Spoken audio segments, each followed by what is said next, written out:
ነርቮች ሁሉ የሚያልቅ ሲሆን የእግዚአብሔር ቃል ነው ለማለት ይቸገራል። እግዚአብሔርና እንደዛ ሲሆን ባሪያና የኢየሱስ ክርስቶስ ሐዋርያ የሆነ ጳውሎስ በእግዚአብሔር ለተመረጡት እምነት እንዲሆንላቸው በዘላለም ሕይወት ተስፋ እንደ አምልኮት ያለውን እውነት እንዲያውቁ የተላከ ስለዚህም ሕይወት የማይዋሽ እግዚአብሔር ከዘላለም ዘመናት በፊት ተስፋን ሰጠ። ዘፍጥረት ምዕራፍ 3 ቁጥር 6 ላይ እንደሚል ቃል አላነበባችሁም? እንደሚል ቃል አለ። ሴቲቱም ዛፉ ለመብላት ያማረ እንደሆነ ለዓይንም እንደሚያስጎመጅ ለጥበብም መልካም እንደሆነች አወቀች ይላል። እንደዛ ሲሆን የእግዚአብሔር ቃል የሚመስላቸው አሉ። በእግዚአብሔር ቃል ውስጥ ግን ማስረጃ የለም ይለዋል። የክብሩ መንጸባረቅ የባህሪው ምሳሌ ሆኖ ሁሉም በስልጣኑ ቃል እየደገፈ ኃጢአታችንን በራሱ ካነጻ በኋላ በሰማያት በግርማው ቀኝ ተቀመጠ። በግርማው ቀኝ ማለት አንድ ነገር እስካስደሰተኝ አንድ ነገር ደስታን እስከሰጠኝ እውነት ይሆናል። ግን ከፈጣሪውና ከሰሪው አንፃር እንደዛ ስላልተፈበረከና ስላልተዋቀረ ያ የደስታ ምንጭ ያለ ነው የሞት ምንጭ ሊሆን ይችላል። ስለዚህ የክርስቶስ ደም እንዴት ይልቅ ሕያው እግዚአብሔር ልታመልኩ ከሞተ ሥራ ሕሊናችሁን ያነጻው ይሆን? የደማው የተሰቀለው በመስቀል ላይ ያየነው ወልድ ነው፣ ወይም ደግሞ ክርስቶስ የሆነው ኢየሱስ ነው፣ ወይም ደግሞ በሥጋ የተገለጠው አምላክ ነው። በምንም ተአምር እንደው ካልዞረብን ካልተዟዟረብን በቀር እግዚአብሔር አብ ተሰቀለ እንላለን? እግዚአብሔር አብ ተሰቅሏል? ለኛ በጣም ቀላል ነው። በሌላ ቋንቋ አብ ወልድ መንፈስ ቅዱስ አንድ አካል ነው የሚሉ ሰዎች አብ ተሰቅሏል እያሉ ነው። ያውም በክርስቶስ የዳነን ጉባኤ ማለት ነው። ትበላታለህ፣ ብላት ወድን መራራ ታደርጋለች። ጥሩ ነው። አሁን እግዚአብሔር ደግሞ እንደዚህ ይላል፣ ይከላል ነው። አሁን ያልኳችሁ ምንድነው? እግዚአብሔር በየዘመናቱ ለሆነ ነገር ሂድ፣ ተሰማራ፣ አገልግል፣ በአካል ውስጥ እንደ ብልት ስራ ብሎ የሚጠቀምባቸው ሰዎች ሁሉ ልበ ጨካኝ፣ ሆደ መራራ፣ ልበ ጽኑ የሆኑ ሰዎች ነው። ብላት መጽሐፉን አለው፣ ስትበላት ትጣፍጣለች።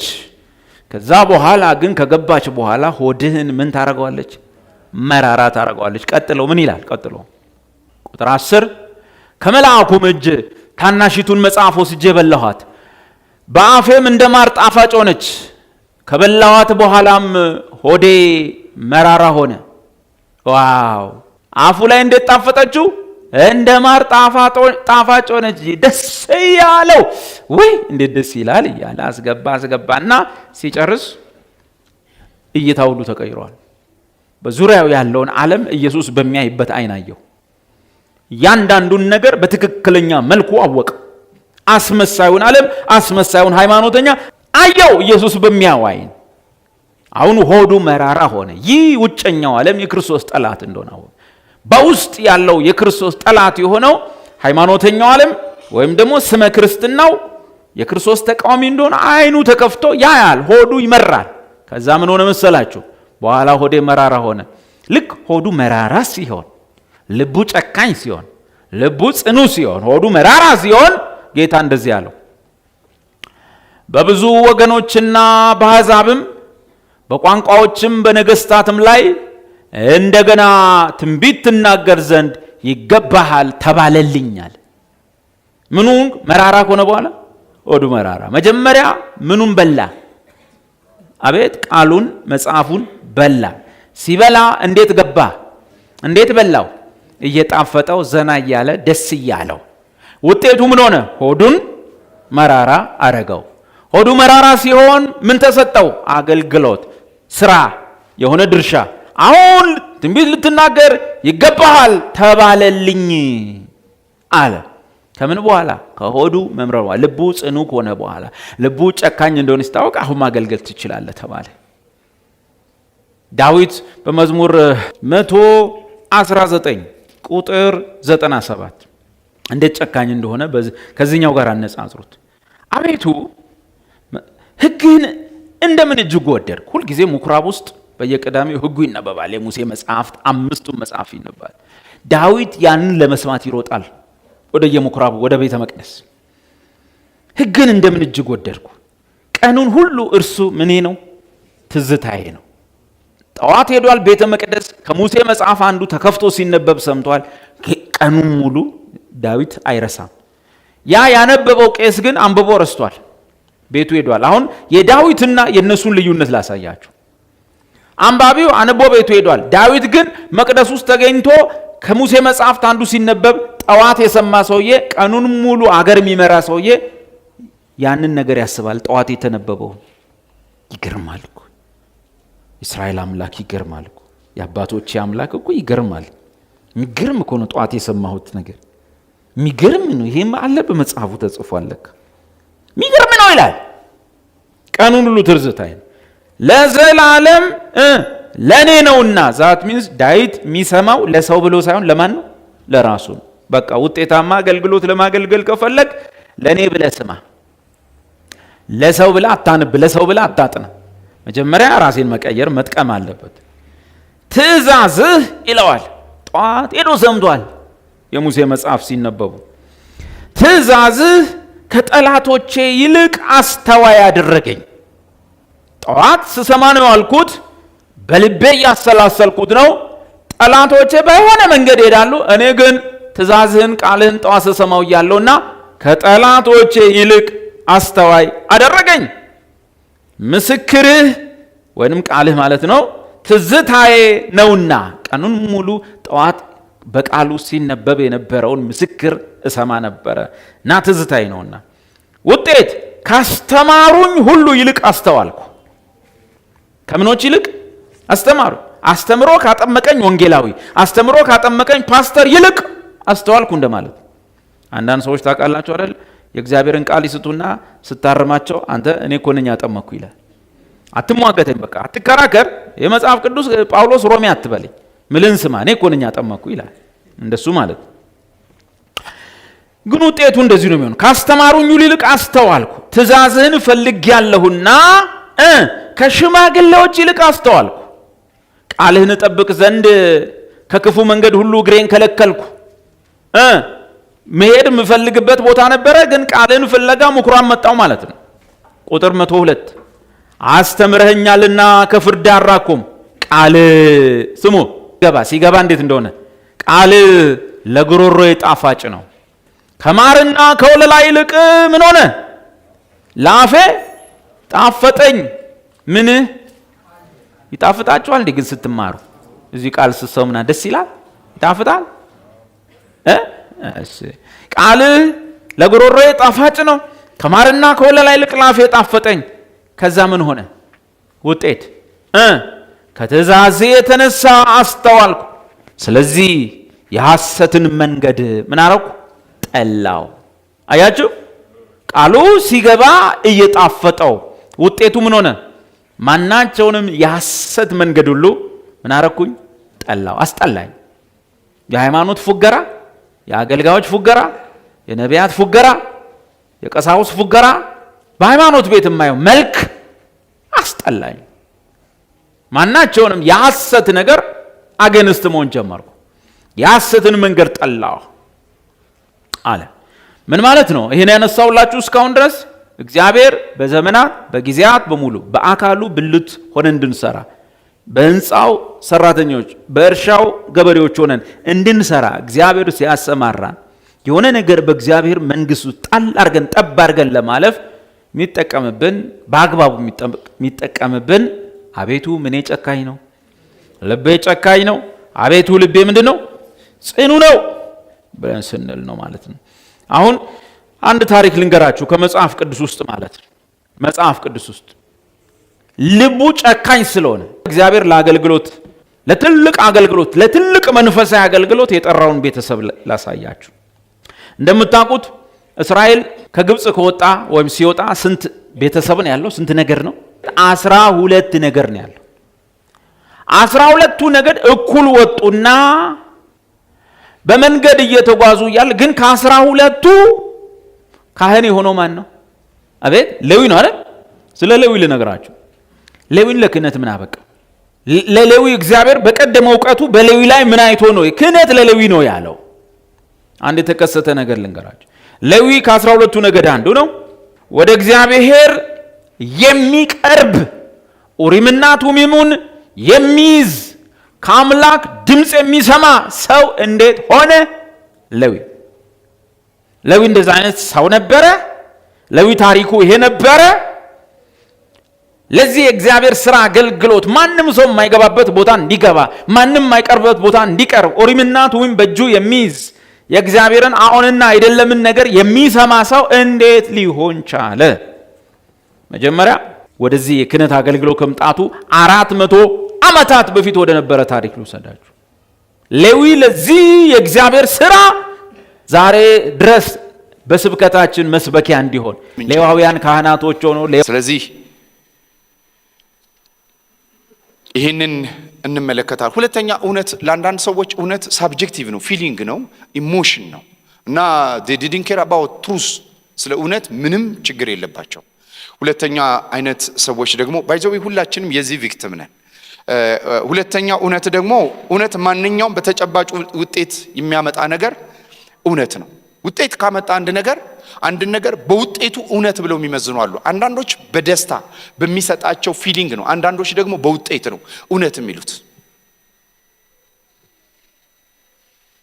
እውነት የሚሉት በሚሰጣቸው ውጤት ነው። ስለዚህ ውጤት ተኮር ናቸው።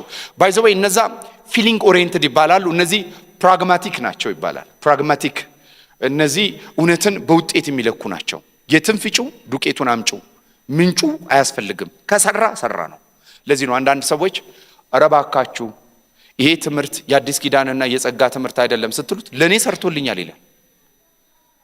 አንድ ትምህርት እኮ ለሰውየው ስለሰራ አይደለም መተመን ያለበት፣ የእግዚአብሔር ቃል ይላል አይልም ነው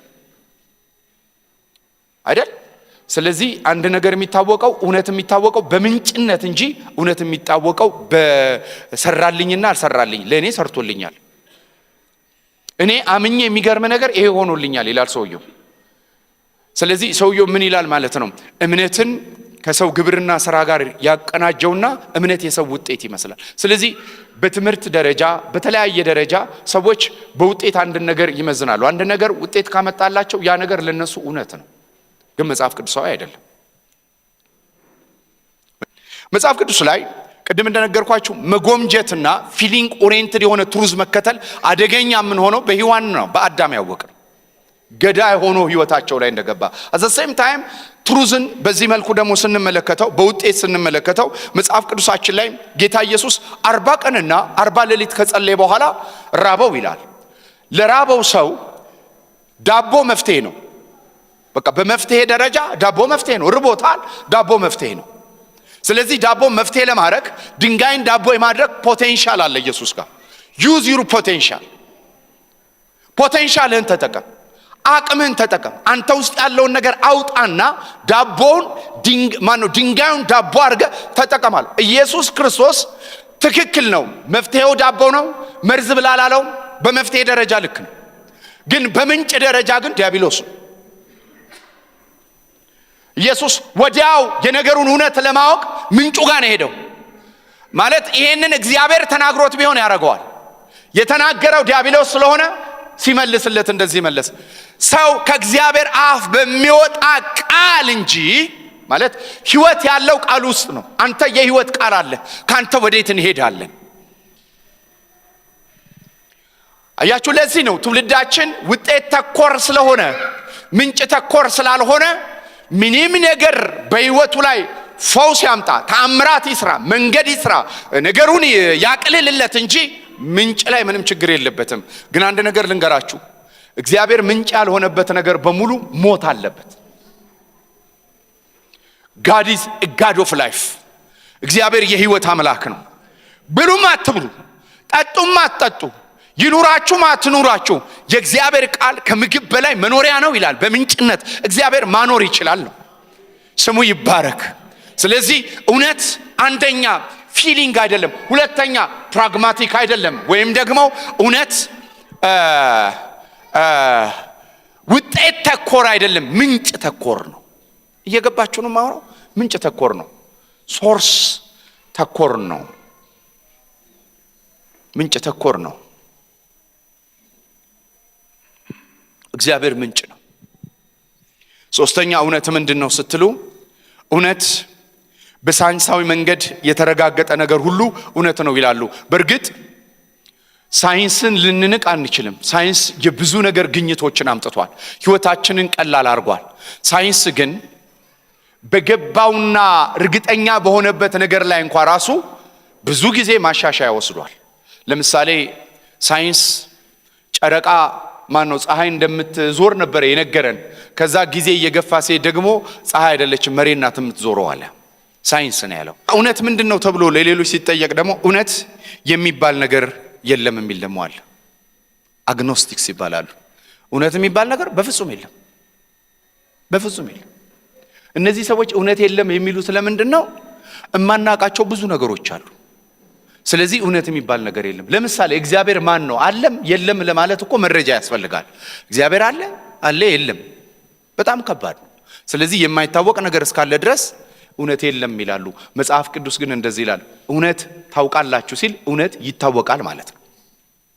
ስለ እግዚአብሔር ሊታወቅ የሚገባው በፍጥረት መካከል ተገልጧል ይላል። ስለዚህ እነዚህ ሰዎች የጭንቅላት ችግር ሳይሆን የልብ ችግር ነው ያለባቸው። አንዳንድ ችግሮች እኮ የጭንቅላት አይደሉም፣ የመረዳት ችግር ሳይሆን የልብ ነው፣ የልብ መወሳሰብ ነው ችግሩ። ስለዚህ በእውነት ላይ የሚዋሽ ልብ አላቸው፣ ልባችን በሚፈርድበት ይላል ዮሐንስም ሲናገር። ስለዚህ እነዚህ ሰዎች የጭንቅላት የመረጃ ችግር ሳይሆን ወይ የእውነት ችግር ሳይሆን ያለባቸው የልብ መወሳሰብ ነው። ማለት ሁሉ ነገር የለም አይደለም የሚሉት፣ ሊታወቅ አይቻልም። ስለዚህ ሰነፍ በልቡ እግዚአብሔር የለም ይላል ነው የሚለው። ስለዚህ እነዚህ የሰነፍ ንግግር ይሆናል። አግኖስቲክ ሰነፍ ነው፣ የሰነፎች ንግግር ነው የሚሆነው ማለት ነው። ሌላ እውነት ምንድነው ብላችሁ ስትናገሩ እውነት ሪላቲቭ ነው ወይም አንጻራዊ ነው የሚሉ ሰዎች አሉ። ማለት ለአንድ ባህል እውነት ከሆነ አትንካባቸው፣ በባህላቸው እውነት የሆነውን ልትነካ አይገባም፣ በዛኛውን ባህል ደግሞ እውነት የሆነውን አክብር ይሏቸዋል። የሰው ሃይማኖትም አክብር፣ የሰዎች ሃይማኖት አክብር። የሰዎች ሃይማኖትን ጠርተ መንግስተ ሰማይ አይገባም አትበል ይላሉ። መጽሐፍ ይላል እንትና መንግስተ ሰማይ አይገባም አትበል። ዶንት ጀጅ። በራስ ሃይማኖት ውስጥ ተቀምጠ እንትና ላይገባ ይችላል። እኛ በራሳችን ሃይማኖት አይደለም፣ ቃል እውነት ነው ስለሚል ቃሉ ነው የሚለው። ይሄ ቃል ደግሞ አይታሰርም። ይሄ ቃል የሚታሰር ቃል አይደለም። ጳውሎስ እንዳለ ቃል አይታሰር፣ የእግዚአብሔር ቃል አይታሰርም እንዳለ የእግዚአብሔር ቃል አይታሰርም፣ ይፈታል እንጂ። ስለዚህ አንጻራዊ የሆኑ ሰዎች ፖስት ሞደርኒዝም ነገር ያለባቸው ሰዎች ከጥቂት ጊዜ በኋላ ሁላችንንም አንድ ሃይማኖት ሊያረጉን ይችላሉ። ቡዳም፣ ታዊዝም፣ ኮንፎይዝም ሁሉ መንገድ ወደ እግዚአብሔር ይወስዳል። አንተ ማን ቤት ነህ? አትናገር፣ ባህል አክብር ምናምን የሚል አልሰማችሁ? ቲክቶከሮቻችን፣ ዩቲዩበሮቻችን ዋና ወሬያቸው እሱ ነው። ምንድነው የሚፈልጉት? ብሪጆችን ብሮክ በማድረግ ማህበረሰብ የቆመበትን ኢንፍራስትራክቸር በመናድ ሰዎችን ወደ አንድ ገጽታ ለማምጣት የሚደረግ የፖስት ሞደርኒዝም ወይም የዝመና ሰዎች በየግል የየራሳቸው እውነት አለ፣ አንድ አብሶሉት እውነት የለም የሚሉ ሰዎች አሉ። አንድ ነገር በጣም ልንገራችሁ፣ ከፍጥረታዊ ነገር እንደሚያስቡም ሰዎች መካከላችን ካላችሁ ፍጥረታዊ ነገር ልንገራችሁ። ሂሳብ መማር ትፈልጋላችሁ? ሂሳብ ማወቅ ነው የምትፈልጉት? አዎ። 1 ሲደመር 1 2 ነው። ሲሰማኝ ግን 1 ሲደመር 1 3 ይመስለኛል። በአመክንዮ ስረዳው 1 ሲደመር 1 4 ይመስለኛል። በቃ ለሰውየው 1 ሲደመር 1 2 ለምን አይሆንለትም? አይቻልም። ምክንያቱም ሰውየው እጅ አይደለም እውነት ያለው። 1 ሲደመር 1 2 ከሰውየው ውጭ ነው። ስለዚህ አሁን እውነቱ ሳይሆን የሚጠመዘዘው ሰውየው ነው ወደ እውነቱ መጠምዘዝ ያለበት ማለት ነው። ስለዚህ የየግል እውነት የለም። የመሬት ስበት የግላችን አይደለም። አሁን ለምሳሌ እኔ ብዘል የራሱ ፍላጎት ነው፣ አይወድቅም ልትል አትችልም። የመሬት ስበት ህግ የሚባል ከሰው ውጭ የሆነ ሌላ እውነት አለ። እዚህ ምድር የፈለግነው በፈለግነው ሁኔታ በፈለግነው ሰዓት የምናደርግ አይደለንም። ራሱን የቻሉ የእውነት ፒላሮች አሉ ምንታዘዝላቸው። ልክ እንደዚሁም የእግዚአብሔር ቃል እውነት ነው። ስለዚህ ግላዊ ሊሆን አይችልም ማለት ነው። እውነት ምንድነው የሚለውን ከማብራራታችን በፊት እውነት ወደ አንድ ምንጭ ወደ አንድ ቋት ሁላችንም እንምጣ። እውነትን በተመለከተ ከአንድ ቋት እንነሳ፣ ከአንድ ምንጭ እንነሳ። የብዙዎቻችን ህይወት የፊሊንግ ውጤት ነው። ብዙዎቻችን ዋጋ ያስከፈለን ስሜታችን ነው። ከስሜት ነፃ የሆነ እዚህ ጉባኤ ላይ እኔን ጨምሮ የለም። ግን ሁልጊዜ ስሜታችን ሪሊያብል አይደረግም። ዛሬ የተሰማን ነገ አይሰማንም። ዛሬ ያስደሰተን ነገ አይደሰተንም፣ ደስ አይሰኝም። ስለዚህ በሚለዋወጥ ማንነት ውስጥ ትሩዝን ባንመሰርት ከፊሊንግ ብንወጣ ትክክለኛ ሐሳብ የሚሆነው እሱ ነው። ሪዝን ደግሞ ፋይናይት ነን። የፈለገ እንማር፣ የፈለገ መጽሐፍ እናጋለብ፣ የፈለገ ነገር እናድርግ። በብርሃኑ ብርሃንን ለማየት ህይወታችንን ሁሌ ለሱ እናስገዛ። ምክንያቱም አእምሮአችን ሊሚትድ ነው። አንዳንድ ጊዜ እኮ ባወቅነው ነገር መድኃኒት ላንሆን እንችላለን። ታውቃላችሁ ይሄን? ለምን? ሊሚትድ ነን። ስለዚህ እውነትን ስሜት ውስጥ መፈለግ፣ እውነትን ሳብጀክቲቭ አድርጎ ስሜት ላይ መፈለግ፣ አእምሮ ላይ መፈለግ፣ ራስን እውነት አድርጎ መመልከት ትክክለኛ አይደለም። እውነት ከኛ ውጭ ሁልጊዜ በእውነቱ እውነትን እያየን ከአርነት ወደ አርነት የምንሄድበት ህይወት ይሁንልን። አሜን ነው። ይሄ የአንድ ሰው ችግር እንዳይመስላችሁ። ቅድም የነገርኳችሁ በሙሉ የኔም የሁላችንም ችግር ነው።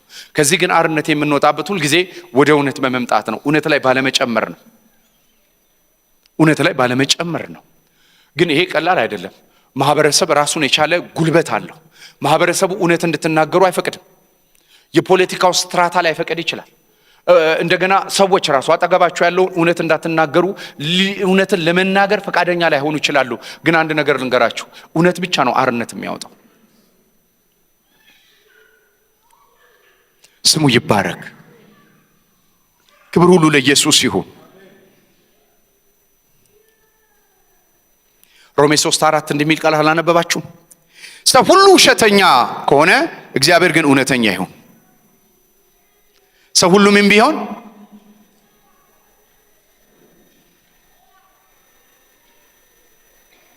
ዮሐንስ ወንጌል 10:35 በጣም ወደው ቃል አለ። ቃል ሊሻር አይችልም። ስሙ ይባረክ። እግዚአብሔር ነን ያለንን ነን። አሜን ነው። ሃይማኖት ይቀበላችሁ አይቀበላችሁ፣ ሌላ ሃይማኖት በአዳም ነው ቋሪ አርጎ ያያችሁ፣ እግዚአብሔር በክርስቶስ ኢየሱስ የሰራውና ክርስቶስ ኢየሱስ ያደረገ ነገር ላይ የሚጨመር አይደለም። ይህንን ከኔ ጋር ተላላችሁ። እውነት ማለት ክርስቶስ ነው። ክርስቶስ የሰራውን ክርስቶስ ያደረገኝን እሱ ነው እውነት።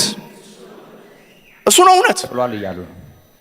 አሁን እዚህም ተሰቅሏል እያሉ እና እነዚህን ሁሉ የመጽሐፍ ቅዱስ ሐሳቦች ወይም ደግሞ የመጽሐፍ ቅዱስ እውነቶች በዜሮ የሚያባዛና እንደውም ይሄን ጥሎ ሌላ መጽሐፍ መፈለግ ሳይሻል አይቀርም።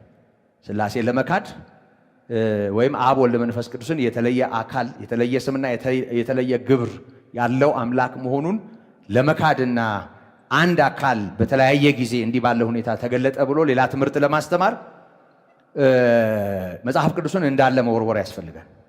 ይሄን መጽሐፍ ቅዱስ ይዞ ግን እንደዚህ መሆን በጭራሽ እድል አይሰጥም። ይሄንን በደንብ ልናስተውለው ይገባል።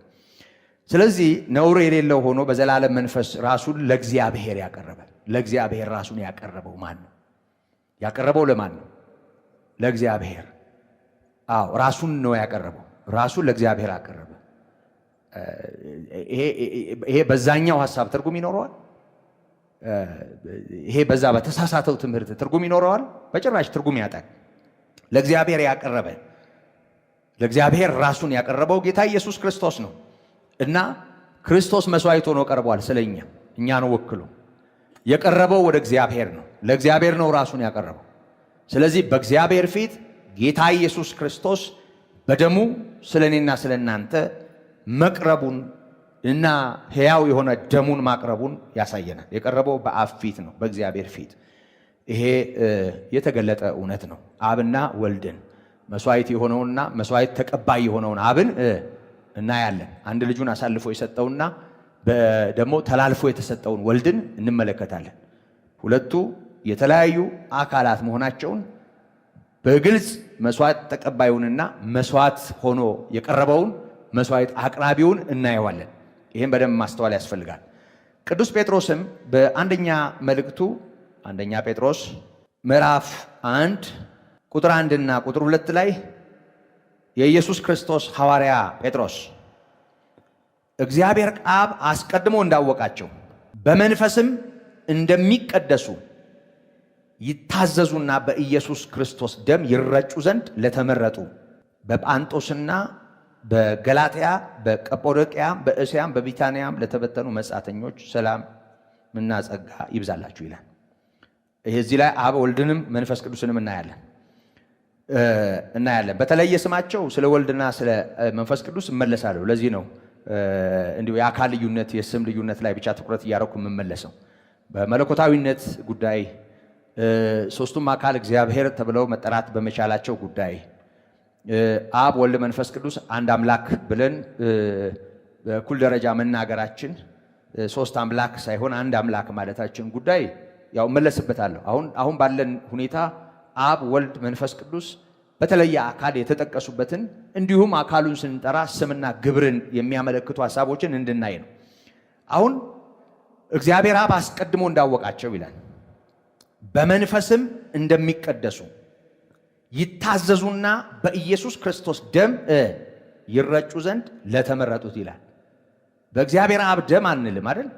አዎ እንደው በመንፈስ ቅዱስ ደም ይባላል። እንደው ጭራሽ እኮ አይደል? በፍጹም አንልም። ሊሆን አይችልም። አንድ ቦታም አልተባለም፣ ሊባልም አይችልም።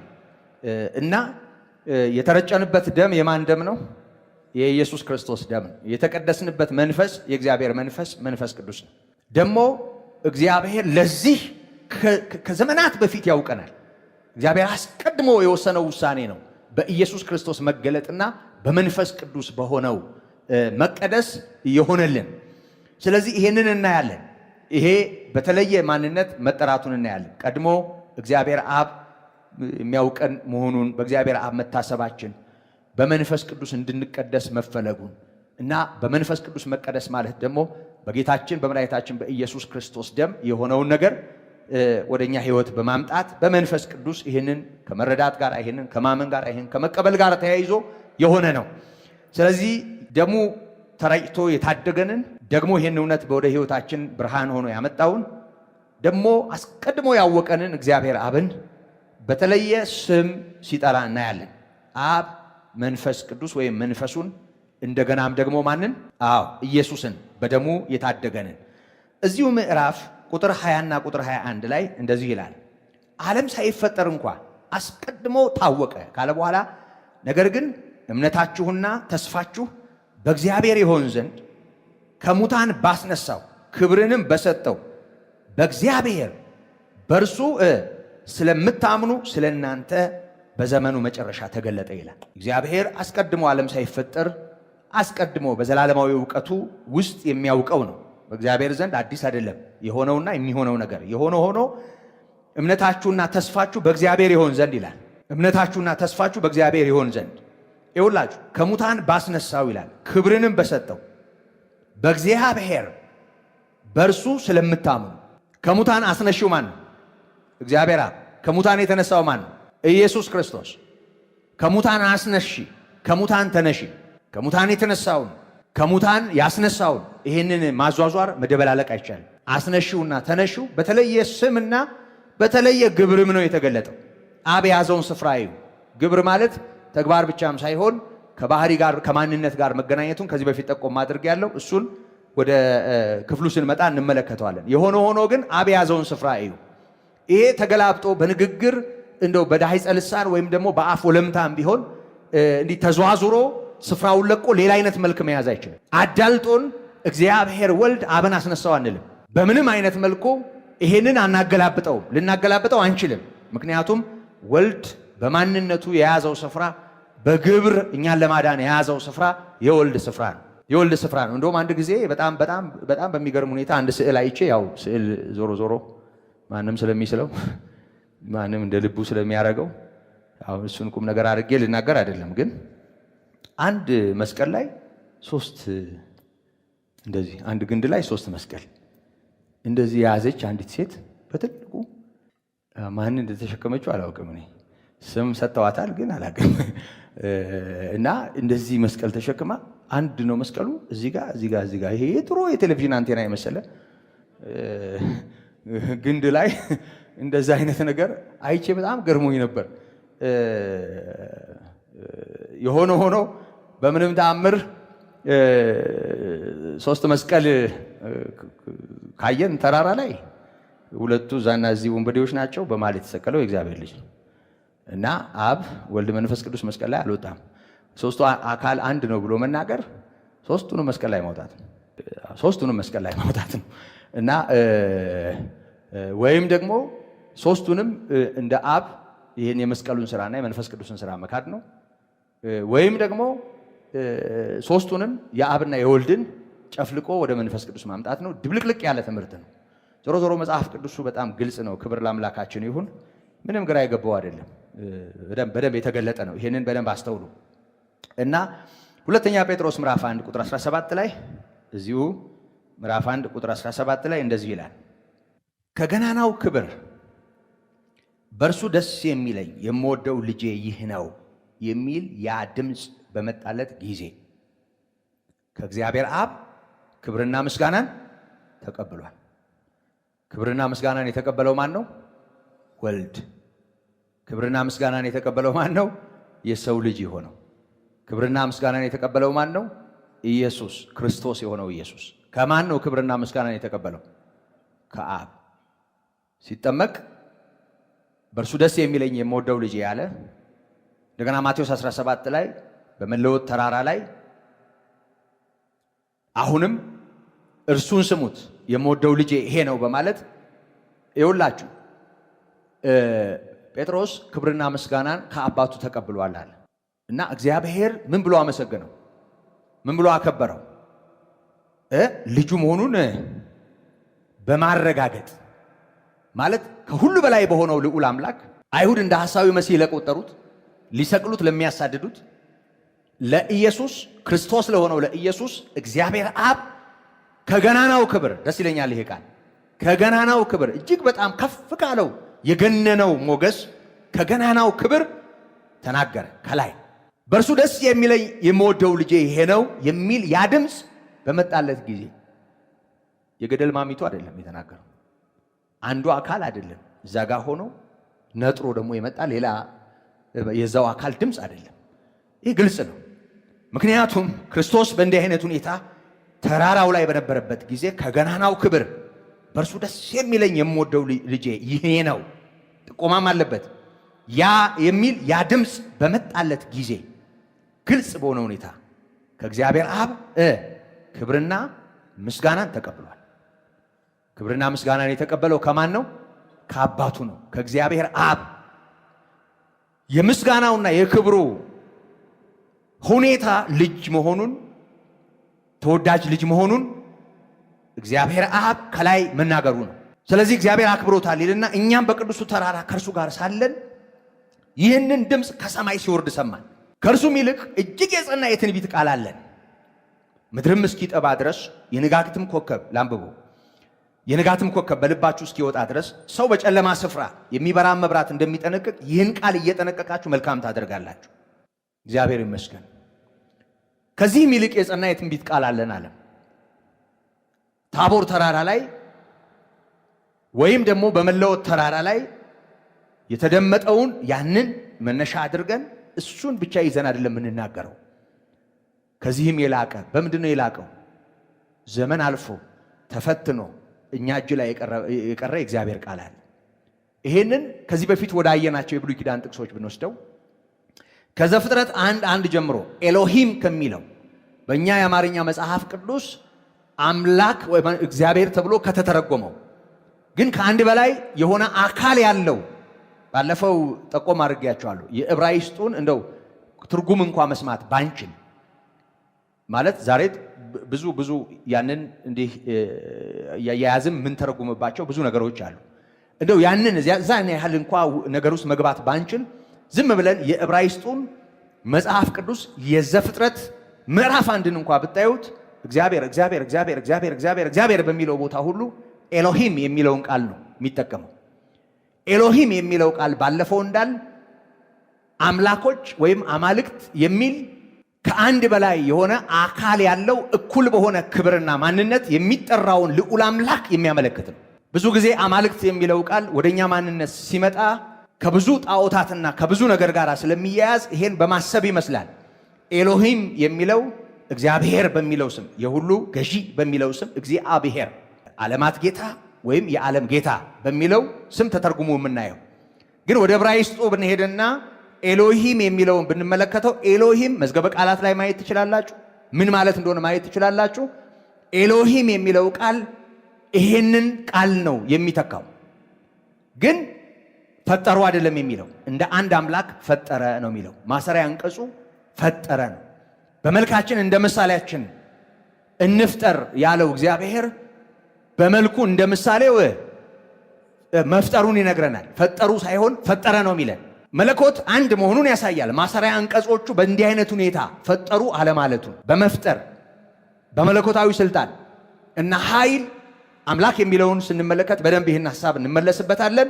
ምንም ልዩነት አለመኖሩን መለኮታዊው ነገር ላይ ልዩነት አለመኖሩን እናያለን። መለኮት በመሆኑ ላይ ባለፈው እንዳየነው አምላክ ማለት አምላካችን አንድ አምላክ ነው ብለናል። አምላክ የምንለው አምላካችን ሶስት አካል ያለው አንድ አምላክ ነው። ሶስት አካል ስንል አብ ወልድ መንፈስ ቅዱስን ወይም አብ ወልድ መንፈስ ቅዱስን በተለየ ስምና በተለየ አካል መገለጣቸውን እንደሚያሳይ ተመልክተናል። ስለዚህ ኤሎሂም ወይም ደግሞ ከእግዚአብሔር መለኮታዊ አካል ጋር ተያይዞ በብዙ ቁጥር የተጠቀሱት እስከ ኢሳይያስ 48:16 ድረስ የተመለከትናቸው የብሉይ ኪዳን ጥቅሶች የጸና የትንቢት ቃል ቀድሞው የተነገሩ የነቢያት መጻሕፍት ናቸው። በነዛ መጻሕፍቶች ውስጥ ያለው ነገር አሁን ተራራ ላይ ተገልጦ ድንገት ከላይ ድምፅ መጥቶ ልጄ ነው ስላለ አሁን እዚህ ቦታ ላይ ተመስርቶ በዚች ጥቅስ ላይ ቆመን አይደለም ስለ ኢየሱስ ክርስቶስ ክብርና ኃይል እየተናገርን ያለ ነው። ከዚህም ይልቅ የጸና የትንቢት ቃል አለን። አንድ ጥቅስ አይደለም ማለታችን። ወይም ደግሞ ጴጥሮስ የተናገረው ማቴዎስ 17 ላይ ያለው አንድ ክስተት አይደለም። ጌታ ኢየሱስ ክርስቶስንና አብን በእንዲህ አይነት ሁኔታ ለይተን ወልድ ከአባቱ ክብርን ሲቀበል ልጄ ሲባል የተመለከትንበትን ሁኔታ የምናወራው የጸና ይሄንን የሚያረጋግጥ የትንቢት ቃል ስላለን ጭምር ነው እያለን ያለው። ዮሐንስ በአንደኛ መልእክቱ ምዕራፍ 4 ቁጥር 9 ላይ በዚህ የእግዚአብሔር ፍቅር በእኛ ዘንድ ተገለጠ፣ በእርሱ በኩል በሕይወት እንኖር ዘንድ እግዚአብሔር አንድ ልጁን ወደ ዓለም ልኮታል። የተላከው ማን ነው? አንድ ልጁ። ላኪው ማን ነው? እግዚአብሔር። እግዚአብሔር ማን ነው? የልጁ አባት ወይም የኢየሱስ ክርስቶስ አባት። በመሰረቱ አሁንም እናስተውል። ልጅ እንዲሆን አይደለም የላከው። ከመጣ በኋላ ቤተልሔም ዋሻ ሲወለድ የሰው ልጅ ሆነ እንጂ እግዚአብሔር ልጅ አልሆነም። በደንብ ስሙ። ወልድ ከድንግል ማርያም ተወልዶ በስጋ ሲገለጥ የሰው ልጅ ነው የሆነው። የሰው ልጅ የሆነው እርሱ ቁጥር 35 ሉቃስ 1 ላይ ቅዱሱ የእግዚአብሔር ልጅ ይባላል ሲል እዛ ቦታ ላይ መጠሪያውን በተመለከተ ከመንፈስ ቅዱስ ግብር የተነሳ ቅዱሱ የእግዚአብሔር ልጅ ተብሎ መጠራቱን ነው የሚጠቁመን እንጂ የእግዚአብሔር ልጅ መሆኑን አይደለም የሚነግረን። ግልጽ ነው። እኔና እናንተ ከየትም ተነስተን በእግዚአብሔር ምሕረት በኢየሱስ ሥራ ነው እግዚአብሔር ልጆች የሆኑ። የእግዚአብሔር ጸጋ ነው እግዚአብሔር ልጆች ያደረገን። ጌታ ኢየሱስስ የላከው እኮ ልጁን ነው። ልጅ እንዲሆን አይደለም የላከው። አንድ ልጁን ነው የሰጠው ልጁን ነው የላከው ልጁን ነው። ወደዚህ ዓለም የመጣው የእግዚአብሔር ልጅ ነው። ቅድመ ዓለም የነበረውን ስፍራ ይነግረናል። አንድያ ልጁን እስኪሰጥ ድረስ ዓለሙን እንዲሁ ወዷል። አሁንም የእግዚአብሔር ፍቅር በእኛ ዘንድ ተገለጠ። በምን በኩል ተገለጠ? በእርሱ በኩል በሕይወት እንኖር ዘንድ እግዚአብሔር አንድ ልጁን ወደ ዓለም ልኮታል። የተላከው ማን ነው? አንድ ልጁ ነው። ልጁን ነው ወደ ዓለም የላከው። ወደዚህ ዓለም የመጣው ማን ነው? የእግዚአብሔር ልጅ። የተላከው የእግዚአብሔር ልጅ ነው። ፍቅርም እንደዚህ ነው። እግዚአብሔር እርሱ ራሱ እንደወደደን ስለ ኃጢአታችንም ማስተስሪያ ይሆን ዘንድ ልጁን እንደላከ እንጂ እኛ እግዚአብሔር እንደወደድ ነው አይደለም። እግዚአብሔር ላከ፣ እግዚአብሔር ወደደን፣ የኃጢአታችን ማስተስሪያ እንዲሆን አንድ ልጁን ወደዚህ ዓለም ላከው፣ ወደዚህ ዓለም አስገባው። ስለዚህ የእግዚአብሔር ልጅ ኢየሱስ ከእግዚአብሔር አብ በተለየ አካል ወደዚህ ዓለም እንደመጣ እንደተላከ